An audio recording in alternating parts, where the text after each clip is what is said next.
15 signs you are a prophet.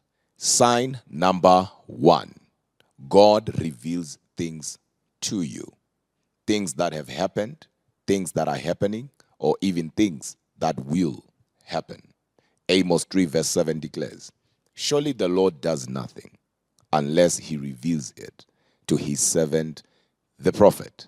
Sign number 2, you are constantly receiving confirmations from different men and women of God concerning the prophetic calling that is upon your life. Every time you see a prophet or a prophetess, they always tell you that you are called to be a prophet. Amos 7:14 declares, I was not a prophet, neither a son of a prophet, but I was a herdsman, a gatherer of sycamore fruit. But the Lord called me to be his prophet. Sign number 3, you love prophets, or you love the prophetic. You are just drawn to the prophetic. And that is because 1 Corinthians 14:32 declares that the spirit of prophets is subject to another prophet. Sign number 4, sin and wickedness, or rather oppression, troubles you. You can't tolerate evil. You are easily grieved by injustice.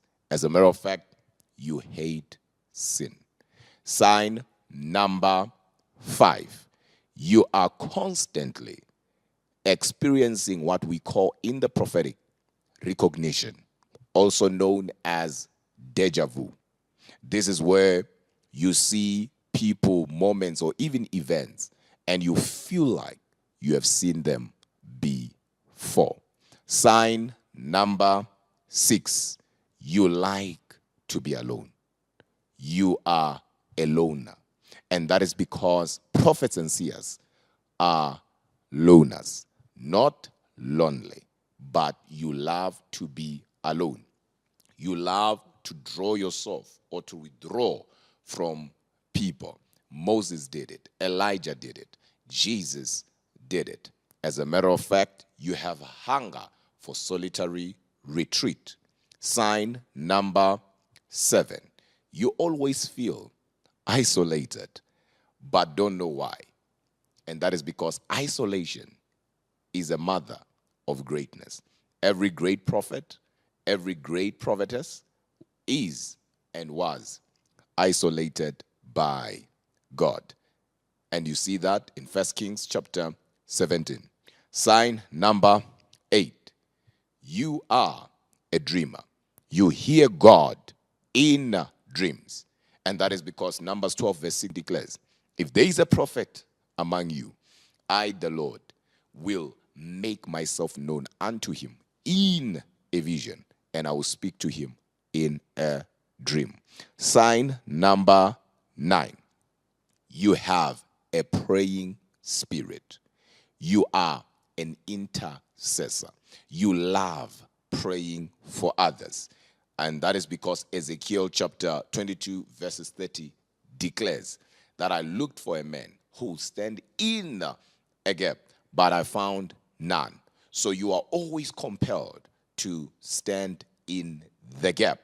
Sign number 10, it hurts you when something happens and you did not know about it, whether good or bad. You feel like you should have known. And sometimes you feel like God was actually telling you about that very thing, but you were not paying attention.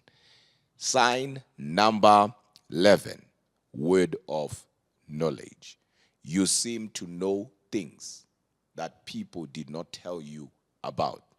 And sometimes you can even feel what somebody is feeling. I'm talking about feeling it in your body. A person can stand next to you having a headache. A person can stand next to you having a back pain. And all of a sudden, you will feel what they are feeling. Sign number 12. You are a man or a woman of faith. And that is because Romans 12 verse 6 declares that as we prophesy in and by faith. So you are a man or a woman of faith. Where others are seeing a dead end, you are seeing a breakthrough. Where others are not seeing a way out, you are actually seeing a way out. Sign number 13, you believe in miracles. You believe in the impossible. You actually believe that anything is possible. Sign number 14. This is very powerful, and please pay attention to this. You can easily shift from confidence to fear. Not because God has given you the spirit of fear, but because God is reminding you that you are still human. And we see that in the book of Samuel, when Samuel himself, according to the Bible, said, none of his words ever fell down to the ground. When Israel rejected Samuel, God said to Samuel, they did not just reject you, but they rejected me. But the same Samuel, when God told him, go and anoint David, he said what? I am afraid. I am afraid of Saul. And not only that, we see also Elijah, who in the book of 1 Kings chapter 18, and you read verses 37, he called fire from heaven when he challenged the prophets of Baal. He went straight to Ahab and commanded him to return Israel back to God. But the same Elijah runs away from Jezebel. I mean, he called fire. I mean, he was so powerful. Why? It's because people who are in the prophetic office can easily move from confidence to fear, not because they have the spirit of fear. I'll give you another example. When you look at Elisha in the Bible, in the book of 2 Kings, and you read chapter 2 and verses 24, he cursed children that were mocking him, and 2 bears came, ate them. He was a powerful prophet. But in the same book of 2 Kings chapter 6, and you read, I believe it's verse 32, he says to the elders, there is a son of a murderer who's coming for his head, who's coming to kill him, and they must hold the door and make sure that he, the murderer, does not come in to murder him. So you will see a prophet here who has an ability to command nature, to command animals to fight on his behalf or to do what he wants them to do. But at the same time, we see him being worried about somebody coming to kill him. And that is because people who are in the prophetic office, hence I said this is important, can easily move from confidence to fear. John was a prophet. He declared that Jesus was the Son of God and Jesus is greater than him.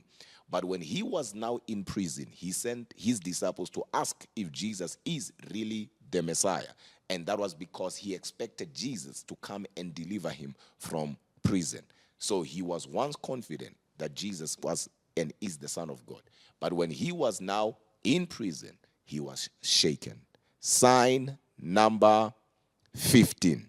Your predictions come to pass. Each time you say something, it comes to pass. Each time you declare something, it comes to pass. 2 Kings chapter 4, we see Elisha talking to a woman, telling her that next year, according to the time of life, she will be having a child. And the Bible declares that it was so according to the word of Elisha. So he spoke and it came to pass, just as he had predicted. I know I had said 15 signs, but I will give you one more. Sign number 16. You are always pushed to talk. You are not a pretender. You are not somebody who compromises. When something is happening and it is not right, your spirit will push you to talk. And sometimes you will try your best to avoid saying a word, but you'll find yourself involved. And not because you want to be involved, but because you are pushed to talk or to address a matter. Sign number 17. You prove things with power. Remember Elijah? When he challenged the prophets of Baal, he said, we will see today who God is, who the real God is.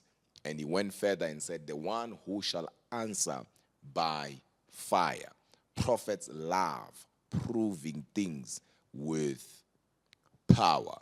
And of course, not only that, Jesus himself in the book of John chapter 11, I believe it's verse 41 going to 43, Jesus said to God when he was praying, God, do it so that the people who are watching, the people that are here will know that you have sent me. So prophets don't love just talking, but love demonstrating the power of God. They love proving the existence of God, the excellence of God. Sign number 18. You delight in God's burden. Sign number 19. You are full of love and strict at the same time. Sign number 20. You love God's presence.